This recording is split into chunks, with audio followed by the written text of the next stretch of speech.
Hi guys, welcome to front end skill series. तो आज का एपिसोड है जावास्क्रिप्ट का कंप्लीट सिलेबस। तो मोस्टली कैंडिडेट्स का इंटरव्यू में रिजेक्ट होने का रीजन होता है कि यार जावास्क्रिप्ट के ऐसे ऐसे टॉपिक्स पे क्वेश्चंस आ जाते हैं जो उन्होंने कभी सुने नहीं होते। तो इसीलिए मैंने सारे जावास्क्रिप्ट के टॉपिक्स को कॉम्प्लेक्सिटी के बेस पे डिवाइड कर दिया है 3 सेक्शंस में, जो कि है बेसिक, इंटरमीडिएट और एडवांस। तो आज की वीडियो में हम सिर्फ बेसिक टॉपिक देखने वाले हैं। ध्यान से देखिएगा लिस्ट, हो सकता है इसमें से एक दो टॉपिक आपको भी ना आते हो। तो इसमें हमें सारे basic topics actual code implementation में देखेंगे कि कैसे काम करती हैं, और बाकी सारे एडवांस टॉपिक हम अगली वीडियो में देखेंगे। तो यार जावास्क्रिप्ट आज की डेट में सबसे ज्यादा लव्ड और यूज्ड लैंग्वेज है। तो इसकी मदद से आप कुछ भी कर सकते हैं। आप एंड्रॉयड डेवलपमेंट हो गई, iOS डेवलपमेंट हो गई, डेस्कटॉप एप्लीकेशन डेवलपमेंट हो गई, आप वेब तो ऑलरेडी कर ही रहे हैं, और फिर आपकी हो गई AIML आपको करनी है, बैकएंड करना है, वो सब भी आप इससे कर सकते हैं। तो अगर वेब की बात करूं तो यार लोग गलती करते हैं कि सीधा वो फ्रेमवर्क्स पे जंप कर जाते हैं, बट वहां जाके वो स्टक हो जाते हैं, क्योंकि यार वहां पे जाके भी तो आप लिख एक्चुअल जावास्क्रिप्ट ही रहे हो, तो वहां पे कॉन्सेप्ट्स में फंस जाते हैं। तो इसीलिए जरूरी है कि हम जावास्क्रिप्ट को स्ट्रॉन्ग करें और जावास्क्रिप्ट के सारे टॉपिक्स को देखें और उनको अंडरस्टैंड करें। तो चलिए एक्चुअल कोड पे चलते हैं। तो सबसे पहले हम स्टार्ट करेंगे बेसिक डेटा टाइप से। तो जावास्क्रिप्ट में यार दो टाइप के डेटा टाइप होते हैं। सबसे पहला है आपका प्रिमिटिव, जो डिफॉल्ट वाले होते हैं। दूसरा है आपका नॉन प्रिमिटिव, जो डिफॉल्ट के ऊपर बने होते हैं। तो प्रिमिटिव डेटा टाइप्स यार 7 टाइप्स के, जैसे आप यहाँ पे देख सकते हैं। तो उनके नेम की बात करूँ तो यार स्ट्रिंग है, नंबर है, बिग इंट है, जिसमें आप बड़े बड़े नंबर स्टोर कर सकते हो जो 2 की पावर 53 से बड़े हैं। बूलियन हो गया आपका अनडिफाइंड भी एक डेटा टाइप है, नल भी एक डेटा टाइप है, और एक ES6 में नया डेटा टाइप आया है जो है आपका सिंबल। मैं इसे करेक्ट कर देता हूँ। तो सिंबल के बारे में आप अलग से पढ़ सकते हैं, अभी मैं इसमें नहीं जाऊंगा, वो इंटरमीडिएट में चलेंगे। तो यार ये तो प्रिमिटिव डेटा टाइप्स हो गए, बट इसके बाद आते हैं नॉन प्रिमिटिव वाले। तो वो एन टाइप के हैं। तो एन टाइप बोलूँ तो वो टाइम से यार बढ़ते ही जाएंगे, क्योंकि इनके ऊपर ये कुछ भी बन सकता है डिफॉल्ट वाले के ऊपर। जैसे जैसे आगे नीड बढ़ती जाएगी जावास्क्रिप्ट में, नई नई APIs इंट्रोड्यूस होते जाएंगी। तो सबसे पहला अगर बताऊं जो अभी है ऑब्जेक्ट, तो ऑब्जेक्ट आप यहाँ पे देख पा रहे हैं स्टूडेंट। दूसरा है आपका एरे, जैसे आप यहाँ पे जेंडर का देख पा रहे हैं, डिफरेंट टाइप ऑफ जेंडर्स आप एरे में सेव करा सकते हैं। तीसरा जो ES6 में आया है वो है आपका सेट। तो सेट में भी आप यार जैसे आप सेट्स पढ़ते हैं तो वो भी आप जावास्क्रिप्ट में आप सपोर्टेड है, जिससे आप LRU कैश भी बनाने में यूज होता है सेट्स। तो फटाफट नेक्स्ट टॉपिक पे चलते हैं, वो आपका जावास्क्रिप्ट लूप्स। तो लूप्स यार बेसिकली आप प्रॉपर्टीज पे आइटरेट करते हैं और उन पे कुछ मीनिंगफुल ऑपरेशंस करते हैं। जैसे कि मान लो आपको सम कैलकुलेट करना है सबका टोटल करके, तो वो आप लूप्स की मदद से कर सकते हैं। तो जावास्क्रिप्ट में अभी की बात करो तो टोटल 5 टाइप के लूप्स हैं। 3 तो पुराने, फॉर लूप हो गया, डू वाइल लूप हो गया, वाइल लूप हो गया, बट जावास्क्रिप्ट के कुछ अपने भी ऑब्जेक्ट के बेस पे अलग अलग लूप्स हैं, तो वो भी हम देखेंगे। तो सबसे पहला है फॉर लूप। तो सिंपल है यार, जो एंड टाइम चलता है, जो आप लिमिट स्टार्टिंग वैल्यू देते हो, आप उसकी कंडीशन देते हो कब तक चलना है, और इंक्रीमेंटर होता है, तो ये चलता रहता है। तो इसका आउटपुट भी एज इट इज प्रिंट होता जाएगा 0 से लेकर 4 तक, क्योंकि i<5 हमने कंडीशन लगाई है। दूसरा है फॉर इन लूप। तो यार ये एक जैसे ऑब्जेक्ट होता है, तो उसकी प्रॉपर्टीज बोल लो या कीज बोल लो, सिर्फ उस पर आइटरेट करता है। तो जैसे इस पर्सन पे आप देखेंगे, फर्स्ट नेम है, लास्ट नेम है, एज है। तो अगर मैं करता हूं कि फॉर इन लूप चलाता हूं एक पर्सन पे, तो वो सिर्फ उसकी जो प्रॉपर्टीज है उनको प्रिंट करेगा। जैसे कि आपका फर्स्ट नेम प्रिंट कर देगा, लास्ट नेम, एज। सिमिलरली आगे फ्यूचर में आया कि यार हमें ES6 में कि हमें यार वैल्यूज पे भी काम करना है, हम सिर्फ हर बार की निकालते हैं, एक्चुअल तो हमें वैल्यूज पे काम करना है। तो ES6 में आया कि आप वैल्यूज पे भी आइटरेट कर सकते हैं। तो ये सेम एग्जांपल लेता हूं कि इसमें फॉर ऑफ अगर मैं लूप चलाऊंगा तो इंस्टेड ऑफ प्रॉपर्टीज ये आपको वैल्यूज प्रिंट करके देगा, जैसे कि जॉन, डो और उसकी एज की वैल्यू। तो ये टिपिकल फॉर लूप के 3 एग्जांपल्स थे, ये आप देख सकते हैं वीडियो रोक के। बट आगे चलते हैं, आगे वही 2 टाइप के लूप थे यार। वाइल लूप, जो एक कंडीशन जब तक ट्रू है तब तक चलता है। तो सेम फॉर लूप की तरह हमने I0 ले लिया स्टार्टिंग कंडीशन, ये कंडीशन चेक हो गया और अंदर जो स्टेटमेंट्स है रन होती रहेंगी। तो इसका आउटपुट ये रहेगा। सिमिलरली डू वाइल लूप है यार, ये एक बार तो चलता ही चलता है, और ये तब तक चलता रहता है जब तक आपकी कंडीशन ट्रू होती है।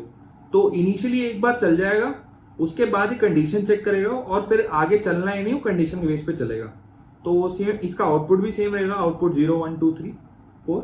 देन नेक्स्ट टॉपिक था हमारा कंडीशन स्टेटमेंट। तो ये 3 बेसिकली बेसिक टॉपिक हैं, तो इसमें ज्यादा कुछ नहीं है। इफ एल्स हो गया या स्विच हो गया। तो कंडीशनल स्टेटमेंट वो होती है कि यार कि आपको मतलब कुछ कंडीशन डिफाइन करनी कि अगर ये है तो ये होगा, ये है तो ये होगा। तो मान लो जैसे इफ एल्स की अगर बात करूं कि आपको वोट करा रहे हो, आप सिस्टम बना रहे हो कि अगर वोटर की एज आप इनपुट ले रहे हो और वोटर की एज आपकी 18 से ज्यादा है तो वोटर को वोट करने दो, अदरवाइज उसको मना कर दो। तो इफ एल्स में अगर मैं आपको दिखाऊं तो voter age is greater than equal to 18 तो हम वोट करने देंगे, अदरवाइज मना कर देंगे। सिमिलरली स्विच केस का एक एग्जांपल आपको दिखाऊं तो स्विच केस में यार हर बार आप केस डिफाइन करते हो कि इस केस के लिए ये आप कंडीशन रन होगी, फिर इस केस के लिए कंडीशन रन होगी, और उसमें आप डिफॉल्ट पे डिफाइन करते हो कि डिफॉल्ट अगर कुछ मैच नहीं हुआ तो क्या रखनी है कंडीशन। तो ये रख लो केस की एज केस हो गया, आप कुछ एम्प्टी नहीं रखना चाहते, आपको डिफॉल्ट वैल्यू कर रहे हो या फिर आप लॉक करा रहे हो कि कुछ नई वैल्यू आ गई जो हमारे केसेस में नहीं थी। तो जैसे मैं अगर यहाँ पे बात करूं तो हम ले रहे हैं कि आज हफ्ते का कौन सा डे है। तो डे अगर 0 है तो संडे है, डे 6 है तो सैटरडे है, अदरवाइज हम वीकेंड वगैरह को देख रहे हैं, मतलब वीकडे है हम आगे वीकेंड को देख रहे हैं। तो ये आपकी बेसिक टॉपिक कवर हो गए। अब इसी में थोड़ा डीप चलते हैं, जैसे कि हमने डेटा टाइप्स पढ़े थे कितने टाइप के होते हैं, तो उसी के थोड़े यूजफुल फंक्शंस देख लेते हैं और यूज केसेस देख लेते हैं जो हमें डेली में फ्रेमवर्क्स वगैरह में चाहिए होते हैं। तो सबसे पहला आता है यार स्ट्रिंग टेम्पलेट्स। तो आपने हर बार देखा होगा कि आप जब भी कुछ स्ट्रिंग का टेम्पलेट बनाने लगते हो, मान लो एक फंक्शन है जो आपका इनपुट ले रहा है आर्ग्यूमेंट्स में फर्स्ट नेम लास्ट नेम और रिटर्न कर रहा है फुल नेम। तो उसको स्ट्रिंग में कन्वर्ट करने के लिए आप क्या करोगे, आप फर्स्ट नेम लिखोगे फिर प्लस स्ट्रिंग अपेंड करोगे लास्ट नेम। मान लो आपकी 2 आर्ग्यूमेंट नहीं है, इस बार 20 आर्ग्यूमेंट है, तो कैसे करोगे? तो आपको यार 20 बार प्लस लगाना पड़ेगा, 20 बार स्ट्रिंग अपेंड करनी पड़ेगी। तो इतना लंबा तो आपका लॉजिक ही हो जाएगा, कम से कम मैं बोलूं तो आपका लॉजिक ही 3-4 लाइन का हो जाएगा। तो ये यार बहुत ही अनऑप्टिमाइज्ड है, इतने स्ट्रिंग एडिशन करने क्यों है? तो नई चीज आई ES6 में कि आप स्ट्रिंग टेम्पलेट सपोर्ट कर सकते हो। तो अगर मैं ये स्ट्रिंग टेम्पलेट का कॉन्सेप्ट है, ये इस टाइप के कॉमा से स्टार्ट होता है, तो ये टेम्पलेट को डोनेट करता है। इसमें आप जो आप डिफॉल्ट चीज रखना चाहते हैं, जैसे स्पेस मैं डिफाइन करूं तो आप स्ट्रिंग में एज इट इज छोड़ सकते हैं, लेकिन जो चीज आप डायनामिक रखना चाहते हैं ना, तो उसको आप डॉलर ब्रैकेट में डिफाइन कर सकते हैं। तो ये कन्वर्ट हो जाता है डायनामिक चीजों में। जैसे मैं फर्स्ट नेम यहाँ पे डिफाइन कर दिया और लास्ट नेम यहाँ पे, तो जो मेरी वैल्यू होगी वो यहाँ पे रिटर्न हो जाएगी और स्ट्रिंग में ऐड होके रिटर्न हो जाएगी। अगर मैं इसका एग्जांपल आपको दिखाऊं तो सीधा कंसोल पे चलते हैं। ये मेरा फंक्शन प्रिंट हो गया, जूम कर लेता हूं, रन करा तो मेरी वैल्यू प्रिंट हो गई। अगर मैं उससे भी करता पुराने वाले मेथड से तो भी मेरी रन होती, बट ये थोड़ा इजी है बड़े केसेस के लिए। दूसरा सम यूजफुल मेथड्स अगर देखेंगे तो यार एक टाइप ऑफ मेथड होता है। टाइप ऑफ मेथड हमें चेक करने के लिए काम आता है कि मान लो कोई एपीआई से रिस्पॉन्स आ रहा है तो किस टाइप का आ रहा है, सही आ रहा है नहीं आ रहा, या कोई अननोन चीज मेरे पास आ रही है तो उसका टाइप पता लगाना तो कैसे लगाऊंगा। जैसे मैं टाइप ऑफ एबीसी कर रहा हूं तो स्ट्रिंग देगा, नंबर का करूंगा तो नंबर देगा, अगर मैं एरे का करूंगा या फिर ऑब्जेक्ट का करूंगा तो ये ऑब्जेक्ट ही देगा, क्योंकि उनका डेटा टाइप तो यार ऑब्जेक्ट ही है। वो हम डिफरेंशिएट कर रहे हैं कि इनका यूज केस क्या है। तो इसी के लिए अगर मान लो कि एपीआई रिस्पॉन्स में आपको एरे ही चाहिए, आपको पता कैसे लगाओगे? टाइप ऑफ तो फेल हो जाएगा, हर बार ऑब्जेक्ट देगा। तो उसके लिए एक इज एरे फंक्शन होता है एरे का, जो पता लगा सकता है कि इज एरे है या नहीं। तो जैसे एग्जांपल है एरे डॉट इज एरे, इसमें इनपुट जा रहा है एक एरे जिसकी वैल्यूज है 10 और 20, तो इसका रिस्पॉन्स रहेगा ट्रू। अगर मैं इसको सेम ऊपर वाला टेस्ट चेक करता हूँ, एग्जाम्पल देता हूं मैं ऑब्जेक्ट का, तो ये रिटर्न फॉल्स करेगा। अगर इसका एग्जाम्पल आपको देखना है कंसोल में तो चला के दिखा, ठीक है, इसका अलग से रन करते हैं तो ट्रू, ठीक है। अब इसी में एक यूजफुल मेथड आता है इज नैन। इज नैन का क्या मतलब होता है? Is not a number. तो ये बताता है कि यार जो वैल्यू आप पास कर रहे हो वो नंबर है या नहीं। तो अगर मैं चेक कर रहा हूं इज नॉट अ नंबर, तो एबीसी नॉट अ नंबर है तो ट्रू आएगा। अगर मैं नंबर दूंगा तो नॉट अ नंबर हम चेक कर रहे हैं तो डेफिनेटली फॉल्स आएगा। अगर मैं यही नंबर स्ट्रिंग में भी दे रहा हूं तो वो भी उसको पास करके चेक करता है। ऐसा नहीं है कि आपने स्ट्रिंग दिया तो सीधा ही ट्रू रिटर्न कर देगा, उसके लिए भी फॉल्स देगा। थर्ड आता है यार आपका, जैसे आपने इफ एल्स कंडीशंस लर्न करी राइट, तो उसी में शॉर्ट हैंड आता है जो फ्रेमवर्क्स में बहुत बार यूज करोगे आप, टर्नरी ऑपरेशन। तो टर्नरी ऑपरेशन से क्या है, कोड छोटा हो जाता है कि आपको हर बार इफ एल्स नहीं लगाना पड़ता। अगर आपकी एक ही कंडीशन है कि इफ पे ये करना है और एल्स पे ये करना है, कोई और नेस्टेड चीजें नहीं है, तो आप इफ एल्स ट्री की जगह कंडीशनल टर्नरी ऑपरेशन यूज कर सकते हैं। तो इसमें सिंपली अगर मैं वही एग्जांपल लूं वोटर सेज वाला, तो हमने कैन वोट एक बुलियन ले लिया कि ये ट्रू रहेगा फॉल्स रहेगा। तो हमने पहले का कोड अगर हम लिखते इफ एल्स तो ऐसा रहता वोटर सेज इक्वल टू और ग्रेटर देन 18 तो can vote true, otherwise can vote false. ठीक है, तो आपका जो भी इसकी वैल्यू होगी उसके बेस पे आपका प्रोग्राम आगे चलेगा या नहीं चलेगा। ठीक है, तो इसी को अगर मैं टर्नरी ऑपरेटर से लिखूं तो यार ये सिंपल सा आपका लॉजिक इतना छोटा हो जाएगा। मैं इसको वापस लिख देता हूं, var can vote is equal to voter says greater than equal to 18, simply true देगा या फॉल्स देगा। और अगर मैं इसको भी शॉर्ट हैंड करूं तो इसकी भी जरूरत नहीं है, ये सिंपली अगर ग्रेटर देन इक्वल टू 18 होगा तो ट्रू ही देगा, अदरवाइज फॉल्स देगा। या फिर अगर आप यहाँ पे कुछ और प्रिंट कराना चाहते हैं तो जैसे कि can vote, can not vote, तो ये भी करा सकते हैं ternary operator. Last but not the least, ये इंटरव्यूज में पूछा जाता है कि डबल इक्वल टू और ट्रिपल इक्वल टू में फर्क क्या है। तो फर्क मैं बताता हूं। तो डबल इक्वल टू यार आपका चेक करता है सिर्फ वैल्यू के बेस पे, ठीक है, ये डेटा टाइप पे नहीं जाएगा। तो ट्रिपल इक्वल टू आपका चेक करता है कि यार वैल्यू भी सेम होनी चाहिए और टाइप भी सेम होना चाहिए। टाइप बोले तो एक वेरिएबल में अगर वैल्यू नंबर में है तो दूसरे में भी वो नंबर में होनी चाहिए। ऐसा ना हो कि एक में नंबर आ रहा है एक में स्ट्रिंग आ रहा है, वैल्यू सेम हो। तो ये स्ट्रिक्ट चेक है, कभी कभी आपको रिक्वायर्ड होता है। तो अगर मैं जैसे इसकी बात करूं तो ये ट्रू ही देगा क्योंकि टाइप चेक नहीं करता है, सिर्फ वैल्यू चेक कर रहा है, वो वैल्यू सेम है। और सिमिलरली इसमें मैं अगर ट्रिपल इक्वल टू लगाता हूं तो ये फॉल्स देगा क्योंकि टाइप अलग अलग है, एक नंबर है एक स्ट्रिंग है। तो आगे बढ़ने से पहले मुझे अक्सर आप लोगों के कमेंट्स आते रहते हैं कि कैसे एचआर्स को अप्रोच करें, कैसे उनको अपनी स्टोरी बताए हायर होने के लिए। तो उसके लिए मैं सोल्यूशन लेके आया हूँ आपके पास एक हायर टैप का। मुझे अच्छे से पता है कि एक जॉब ढूंढने के लिए यार कितने पापड़ बेलने पड़ते हैं, है ना। क्या आप भी यही सोचते हैं? मेरा भी यही हाल था, बट अब मौसम बदल रहा है दोस्त, गम के बादल जा रहे हैं और हायरेट की सुनहरी धूप आ रही है। मेरा कहने का मतलब है कि जब से मार्केट में हायरेट टैप आया है, जॉब पाना उतना आसान हो गया है। हायरेट पे जाके टीम लीडर्स और एचआर से डायरेक्ट चैट करो और हायर हो जाओ, वो भी बिना किसी मिडल मैन के। वहां पे 1.5 लाख से भी ज्यादा कंपनीज डायरेक्टली हायर कर रही हैं। तो आपको कुछ नहीं करना, नीचे दिए गए डिस्क्रिप्शन में लिंक है, उस पर क्लिक करो और ऐप को इंस्टॉल करो। उधर क्वेश्चंस के आंसर देके प्रोफाइल बनानी है और उसके अकॉर्डिंग ऐप का एल्गोरिथम आपको रिक्रूटर से मैच कर देगा। और अगर बात प्राइवेसी की है तो आपकी कोई भी डिटेल्स आपकी परमिशन के बिना रिक्रूटर के साथ शेयर नहीं करी जाएंगी। तो जल्दी से डिस्क्रिप्शन में दिए गए लिंक पे क्लिक करो, ऐप को इंस्टॉल करो और नई अपॉर्चुनिटीज को वेलकम करो। अगला हॉट टॉपिक है यार IIFE। तो ये बहुत लोग मिस कर देते हैं। तो इसमें इसका मतलब होता है यार immediately invoke function expression. Simply भाषा में समझाऊं तो आप एक एक करके कोड रन करते जाते हैं। तो जैसे ही आपको एक फंक्शन मिलता है ना, आप उसको अगर रन कराएंगे तो आपको पहले वो डिक्लेयर करना पड़ेगा, फिर उसको कॉल कराना पड़ेगा। बट हमें कुछ ऐसा चाहिए कि यार जैसे ही वो मिलते डिक्लेरेशन वो सीधा रन हो जाए। तो हम सिंपली क्या करते हैं, जैसे आपको ने कोई फंक्शन डिफाइन कर दिया, ये सिंटेक्स में लिखा देता हूं आपको। ये सिंटेक्स होता है कि ये आपका फंक्शन है, तो उसको इमीडिएटली इन्वोक करवाने के लिए मैं क्या करता हूं, उसे रैप कर देता हूं ये 2 सेट ऑफ करली ब्रेसेस में। तो इसमें मैंने फंक्शन को रैप कर दिया, एक करली ब्रेसेस को एक ओपनिंग ब्रेस के अंदर और एक क्लोजिंग ब्रेस के अंदर। तो ये भी एक फंक्शन ही, एक ब्लॉक बन गया जिसको मैं इमीडिएटली कॉल करा रहा हूं। तो इसमें होगा क्या, तो जैसे ही लाइन नंबर 7 पे हमारा कोड रन करने के लिए आएगा इंटरप्रेटर, तो वो यहाँ पे सीधा इसको रन कर देगा क्योंकि हमने इसको IIFE बना रखा है। तो इमीडिएटली लाइन नंबर 7 के बाद ये फंक्शन ये रन हो जाएगा। ये लाइन नंबर 8, 9, 10 सब कुछ हो जाएगी।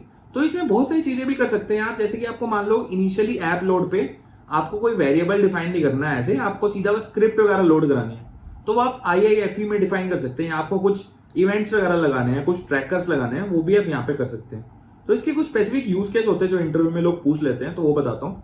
कुछ एडवांटेज भी होती हैं कि एक तो यार ये क्योंकि इमीडिएटली इन्वोक हो रहा है और एग्जीक्यूट हो रहा है, तो इसका जो भी स्कोप में आप वेरिएबल डिफाइन करते हैं, डेट मेमोरी एलोकेट करते हैं, वो सारी क्लीन हो जाती है और वो ग्लोबल नेम स्पेस में नहीं जाती क्योंकि इमीडिएटली रन हुआ और इस फंक्शन के स्कोप में, और वो खत्म हो गया फंक्शन का स्कोप रन होने के बाद। तो सारी मेमोरी भी गई और सारा वो ग्लोबल नेम स्पेस में ये वेरिएबल नहीं स्टे करते, वो भी चले जाते हैं गार्बेज कलेक्शन की मदद से।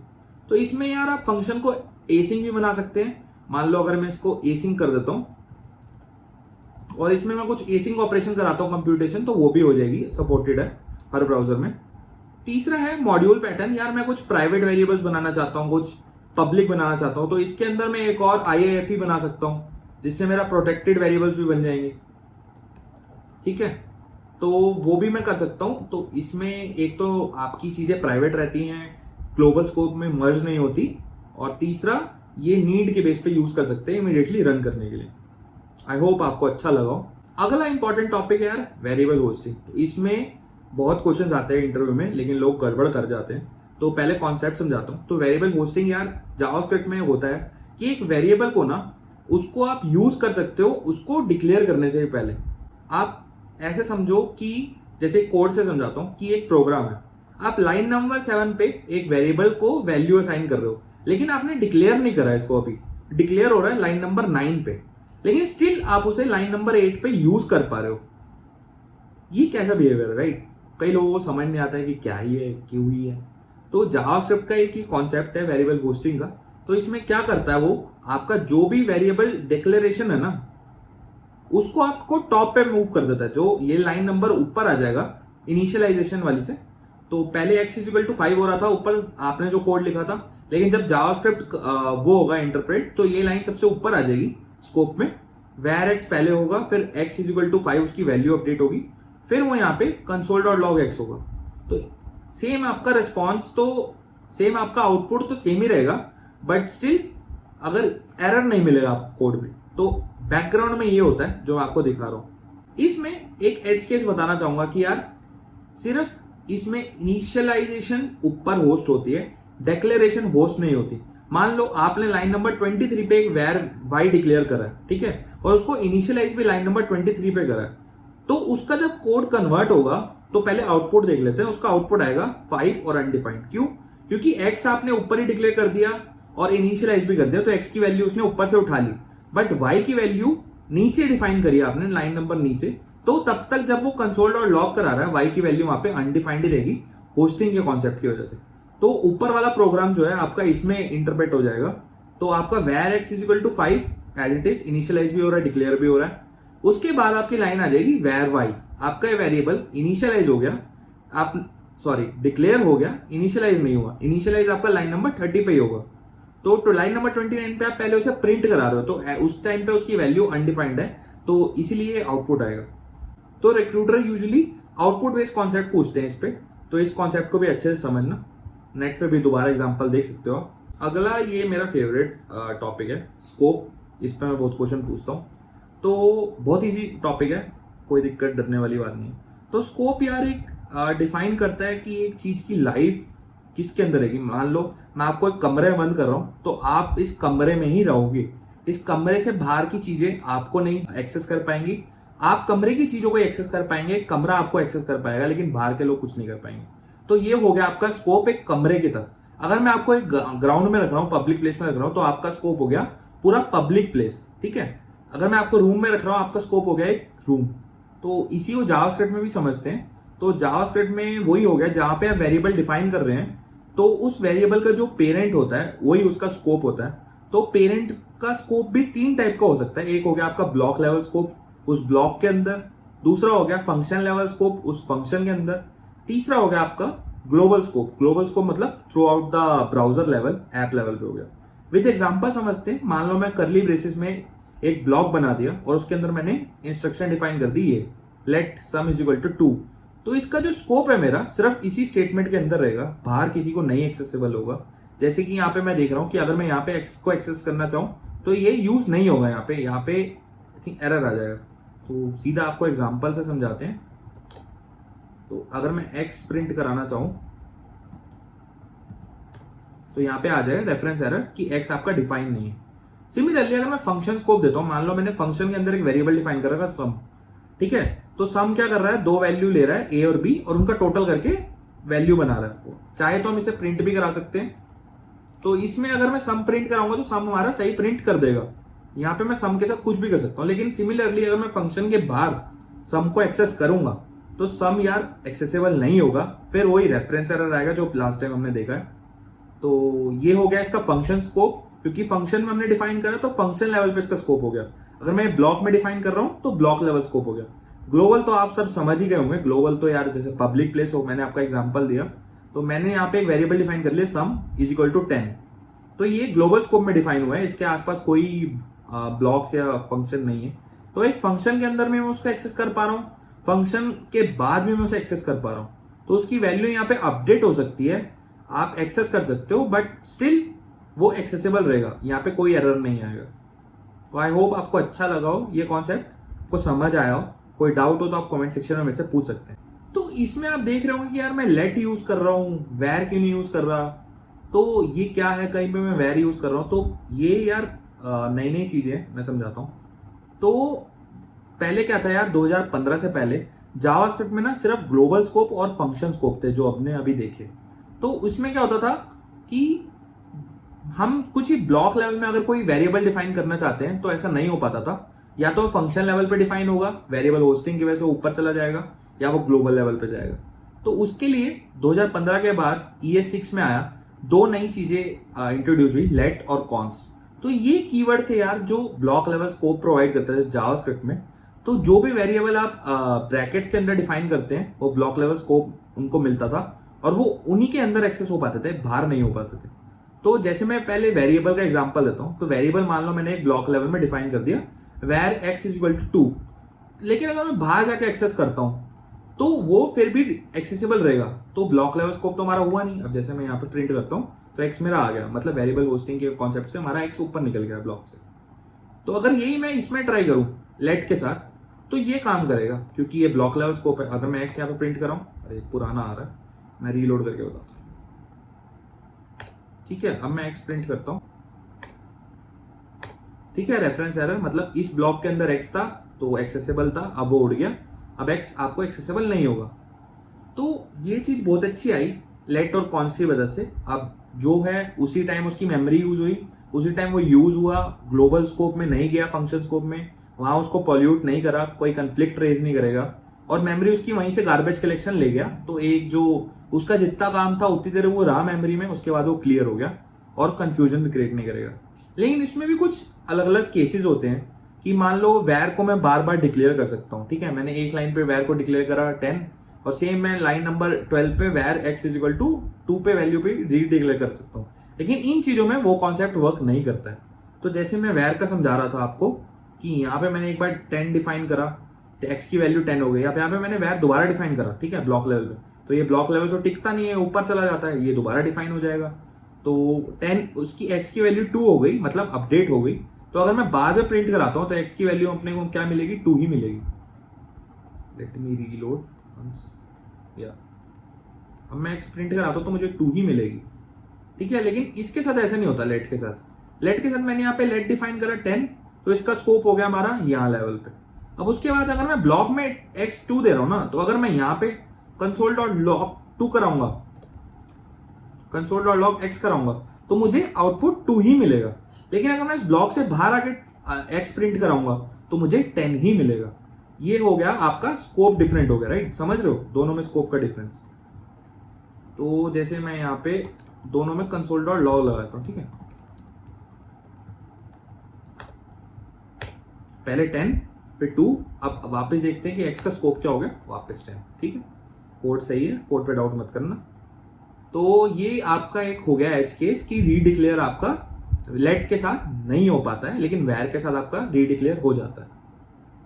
दूसरा हो गया कि जो हमने फंक्शन का भी वेरिएबल होस्टिंग पढ़ा, राइट, तो जो आपकी इनिशियलाइजेशन है वो वहीं की वहीं रहती है, डिक्लेरेशन आपकी मूव हो जाती है ऊपर, तो इसमें वो कॉन्सेप्ट काम नहीं करता। तो मान लो अगर मैं कोई वेरिएबल पहले इनिशियलाइज कर रहा हूँ, बाद में डिक्लेयर कर रहा हूँ, तो वो रेफरेंस एरर मिल जाएगा। जैसे हम देखते हैं यहाँ पे मैंने कार नेम पहले इनिशियलाइज कर दिया, बाद में डिक्लेयर करा लेट की मदद से कि कार नेम भी कुछ होता है, ठीक है, तो एरर थ्रो कर देगा, हम पहले उसको नहीं एक्सेस कर सकते, वो प्रॉपर एरर में से जा रहा है। अगर मैं सेम यहाँ पे ये भी करता हूँ, ठीक है, दोबारा ट्राई भी करता हूँ डिक्लेयर करने की, इनिशियलाइज करने की भी, तो नहीं होगा वो, सेम रीजन मैंने आपको बता दिया। तो ये था यार लेट और कॉन्स। अब आगे चलते हैं दिस कीवर्ड पे, ये बहुत अच्छा टॉपिक है, अच्छे से देखना। तो दिस कीवर्ड में होता है कि यार ये अपने ही आपको पॉइंट कर रहा होता है जिस भी कंटेनर में होता है। मान लो मैंने आपको रूम को डाल दिया, तो अगर आप दिस लिखोगे तो दिस आप हो, इस रूम के दिस आप हो, आप जहां पे हो। मान लो मैं आपको पब्लिक प्लेस पे डाल रहा हूं, मैं दिस प्रिंट करूंगा तो वो दिस पॉइंट करेगा आपको पब्लिक प्लेस को, ठीक है। तो अगर मैं एग्जांपल से समझाऊं तो मान लो एक ऑब्जेक्ट में मैंने एक फंक्शन डिफाइन करा फुल नेम, तो उसमें मैं first name this dot last name print कराता हूं, तो वो this equal to this person होगा, ठीक है ना। पर्सन डॉट फुल नेम मतलब दिस की वैल्यू किससे रिप्लेस हो गई, पर्सन से, तो पर्सन का फर्स्ट नेम उठाएगा, पर्सन डॉट लास्ट नेम उठाएगा और वैल्यू प्रिंट करके दिखाएगा। आउटपुट दिखाता हूं फटाफट, कॉपी करके, एक सेकेंड, ठीक है, ये उठा लिया इसने। अगर मैं क्या करता हूं, पर्सन डॉट फर्स्ट नेम अपना ही चिपकाऊंगा, अपने से भी तो प्यारा वो, सेम चीज करते हैं, फंक्शन रन करते हैं, वैल्यू अपडेट हो गई, दिस की वैल्यू उसने वहां से उठा ली। तो यार ये दिस कीवर्ड भी बहुत अच्छा कॉन्सेप्ट है, रिएक्ट में आप बहुत यूज करेंगे इसे, तो इसके कोडिंग ट्यूटोरियल्स में बाद में निकालूंगा, अभी नहीं। तो यार डिफरेंट हम दिस को मॉडिफाई भी कर सकते हैं। जैसे अगर मैं चाहता हूं कि पर्सन से ना दिस उठाए, वो मैं एक और डिफाइन कर देता हूं पर्सन 2, उसका दिस उठाए, तो वो मैं कैसे स्विच कर सकता हूं। तो वो चीजें हम कर सकते हैं कॉल, अप्लाई और बाइंड मेथड से। ये इंटरमीडिएट कॉन्सेप्ट है, हम बाद में सीखेंगे नेक्स्ट वीडियो में। तो अभी के लिए आगे चलते हैं। ये छोटा सा कॉन्सेप्ट है न्यू कीवर्ड का। तो न्यू कीवर्ड यार ये किसी भी कंस्ट्रक्टर का या एक ऑब्जेक्ट का न्यू इंस्टेंस बनाने के काम आता है। न्यू इंस्टेंस में उसकी सारी प्रॉपर्टीज वगैरह कॉपी हो जाती हैं, वहां पे आप उनको डिफाइन भी कर सकते हो, इनिशियलाइज भी कर सकते हो कंस्ट्रक्टर में। तो मान लो कि मैंने कार का ऑब्जेक्ट बना लिया, कार का न्यू इंस्टेंस बनाया, तो एक कार की न्यू ऑब्जेक्ट बन जाता है। कार के अपने टायर होंगे, कार की अपनी प्रॉपर्टीज होंगी। तो अभी के लिए जो जावास्क्रिप्ट के एग्जांपल लेते हैं, तो ये सिंटेक्स है। न्यू कीवर्ड हम यूज करते हैं, आगे कंस्ट्रक्टर होता है, कुछ भी हो सकता है, और ब्रैकेट में वो आर्ग्यूमेंट्स का एरे लेता है, या सिंगल आर्ग्यूमेंट भी ले सकता है, मल्टीपल भी ले सकता है। तो जैसे कि यहाँ पे हम डेट डिफाइन कर रहे हैं न्यू कीवर्ड से, यहाँ पे न्यू डेट को मेमोरी एलोकेट होगी और मेमोरी हीप से, और वहां पे वो रिटर्न हो जाएगी, जो अभी करंट डेट होगी वो मिल जाएगी। तो अभी चलते हैं सीधा, यहाँ पे प्रैक्टिकल करेंगे। डेट की वैल्यू मिल गई हमें मेमोरी हीप में से, ठीक है। टाइप ऑफ भी देख लेते हैं, क्या आएगा, ऑब्जेक्ट, क्योंकि न्यू हम यूज कर रहे हैं तो न्यू ऑब्जेक्ट रिटर्न करता है न्यू इंस्टेंस बना के। सिमिलरली बूलियन भी होता है, तो इसका भी एक एग्जांपल लेता हूँ अच्छा सा टाइप ऑफ के साथ। तो is true, by default false ही रहता है बूलियन।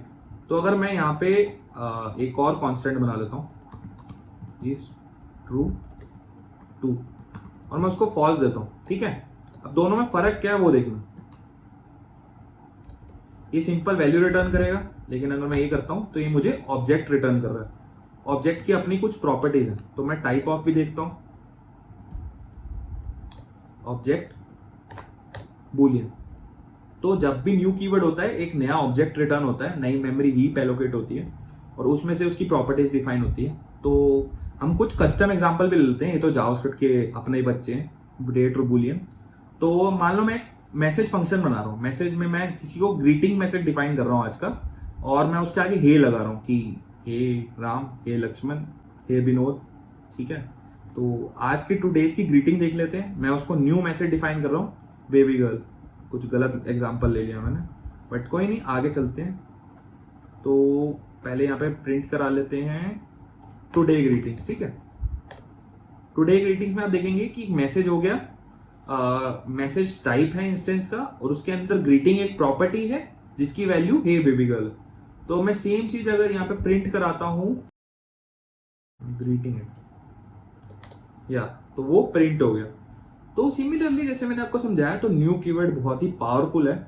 आप इससे कुछ भी अपना बना सकते हैं प्रॉपर्टी। मान लो आप अपना एक स्टैक बना सकते हैं, डाटा स्ट्रक्चर कर रहे हो ना वेब डेवलपमेंट के लिए, मेरी कुछ वीडियोस हैं वो भी देख लेना। तो डाटा स्ट्रक्चर करने के लिए आप अपना, जैसे इसमें बाय डिफॉल्ट आपका स्टैक क्यू वगैरह नहीं होता, तो हर बार आपको एरे से लिखना पड़ेगा। तो इसलिए आप एक फंक्शन लिख सकते हैं स्टैक क्यू का, जिसमें आप अपनी प्रॉपर्टीज बना सकते हैं, लोकल एरे बना के उसमें पुश पॉप ऑपरेशन लिख सकते हैं। तो सिंपली यहाँ पे अगर एग्जांपल दूं तो टाइम लग जाएगा, बट फटाफट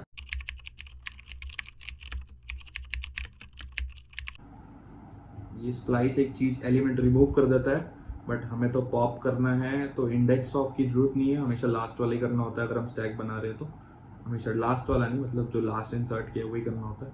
तो लॉजिक आप अपना अपडेट कर लेना यहाँ पे। ये जब फटाफट एग्जाम्पल लिख रहा था थोड़ा शो ऑफ करने के लिए, बट आगे चलते हैं।